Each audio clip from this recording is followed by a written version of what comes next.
এর তীব্র প্রতিবাদ জানাচ্ছি, কারণ আপনি একজন জ্ঞানী লোক হয়ে, একটা মা হয়ে অন্য।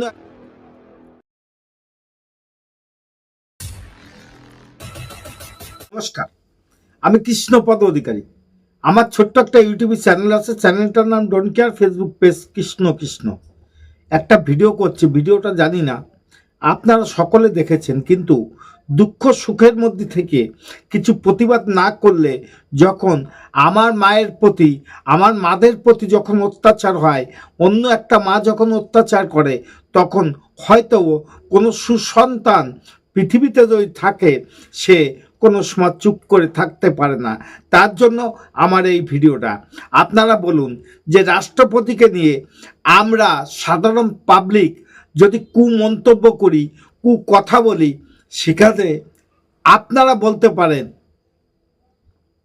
ওটা তো এক সাধারণ পাবলিক বলেছে, একটা নির্বোধ বলেছে। কিন্তু যারা এই সমাজে জ্ঞানী গুণী ব্যক্তি, এই সমাজে একটা সুনাম যাদের আছে, একটা মান সম্মান ভেদাভেদ যাদের আছে, তারা যদি এই রাষ্ট্রপতিকে নিয়ে কুকথা বলে, সেখানে আপনারা কি বলবেন? যে এই কুকথাটা যদি বলে, সেখানে কি করবেন? আমি পশ্চিমবাংলায় যেহেতু বসবাস করি, এই পশ্চিমবাংলার বুকেও রাষ্ট্রপতিকে নিয়ে অনেক কুকথা এই রাজ্যে হয়েছে, সেটা মেনে নিয়েছে। কিন্তু আপনারা জানুন যে রাষ্ট্রপতিকে নিয়ে যে কুকথার বন্যা বয়ে গেল, যে কুকথা বলা হলো, এর তীব্র প্রতিবাদ জানাচ্ছি, কারণ আপনি একজন জ্ঞানী লোক হয়ে, একটা মা হয়ে অন্য একটা মায়ের প্রতি যে অত্যাচার অনাচার করলেন সমাজের চোখে, সেটা কোনোদিন ভালো চোখে নেবে না। চলেন দেখা যাক আমাদের এই ভারতবর্ষে রাষ্ট্রপতিকে কি ধরনের কুকথা বলিল। Boring.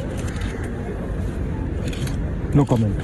No, the poor lady, the president is getting very tired by the end. রাষ্ট্রপতি সম্পর্কে কদর্য শব্দ প্রয়োগ করেছেন সোনিয়া গান্ধী।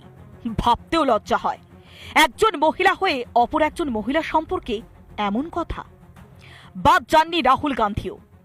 গণতন্ত্রের পীঠস্থানে শুক্রবার কি কি হলো একবার দেখুন। Boring. No comment. No, the poor lady, the president is getting very tired by the end. Boring. No comment. No, the poor lady, the president is getting very tired by the end. শুনলেন কংগ্রেসের প্রাক্তন সভানেত্রী এবং লোকসভার বিরোধী দলনেতা রাষ্ট্রপতির সম্পর্কে কি ধরনের শব্দের ব্যবহার করছেন। সোনিয়া গান্ধীর মন্তব্যে তীব্র সমালোচনা করেছেন খোদ প্রধানমন্ত্রী। कांग्रेस का शाही परिवार उनके अपमान पर उतर आया है। एक आदिवासी बेटी का बोलना इनको बोरिंग लगता है। ये देश के 10 करोड़ आदिवासी भाई बहनों का अपमान है। সমালোচনা করেছেন বিজেপির বহু সাংসদ। जब सत्ता से बाहर रहती है ना, तो अपने होश गवा देती है, और स्पेशली जो नेहरू गांधी परिवार है, वो सत्ता के बिना रह नहीं सकता। तो उनको पता नहीं है कि कॉन्स्टिट्यूशनल पोजीशंस की माननीय राष्ट्रपति का किस प्रकार से आपको उनके लिए कैसी बात करनी चाहिए। से हम कहना चाहेंगे कि महामहिम राष्ट्रपति कदाचित बेचारी नहीं हो सकती है। भारतवर्ष एक गणतंत्र है, विश्व का सर्वोच्च लोकतंत्र है, और इस लोकतंत्र की जो प्रथम नागरिक है, वह आदिवासी समाज से आई एक महिला है। और कदाचित एक आदिवासी समाज से आई महिला एक पुअर थिंग कोट अनकोट बेचारी नहीं हो सकती है। वो सशक्त है, सबल है। তবে সোনিয়া রাহুলকে সমর্থন করেছে তৃণমূল আরজেডির মতো দল। I am really frustrated with this speech. What would be done in the near future, within 1 year? What is the policy of the country? Nothing has been said. Depressing. हमारी, मैं क्यों कोई अप्रिय बात कहूं, लेकिन मेरे मन में ख्याल आता है अब कि महामहिम को ये आजादी होनी चाहिए। परंपरा को त्यागते हुए वो कैबिनेट के नोट को ना पढ़ें, अपने मन की पीड़ा भी व्यक्त करें। এটা তো জানার বিষয়।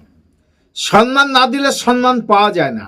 আপনারা যেরকম সম্মানহানি করলেন রাষ্ট্রপতিকে সেইভাবে আপনারা হয়তো এমন একদিন হবে আর এমন একদিন আসবে যে রাষ্ট্রপতিকে যে ভাষায় আক্রমণ করলেন এই ভাষাটা আপনাদের বুকেও লাগবে। শুনে রাখুন, কারণ সম্মান দিলে সম্মান পাওয়া যায়, এই জিনিসটা ভুলে গেছেন কিনা জানি না, কিন্তু যদি না ভুলে থাকেন তাহলে সংবাদ মাধ্যমের কাছে এবং সোশ্যাল মিডিয়ায় এসে আপনার ভুল আপনার স্বীকার করা উচিত। কারণ ভারতবর্ষে যে মায়েদের প্রতি অত্যাচার অনাচার হচ্ছে বিগত দিনে, সেই জায়গায় একটা মা হয়ে আর একটা মাকে কিভাবে আপনি অপমান করতে পারলেন জানা নেই। নমস্কার, আমার চ্যানেল নাম don't care, Facebook page Krishna Krishna. Video যদি ভালো লাগে লাইক শেয়ার কমেন্ট করবেন। নমস্কার, টাটা। Madam, when sorry.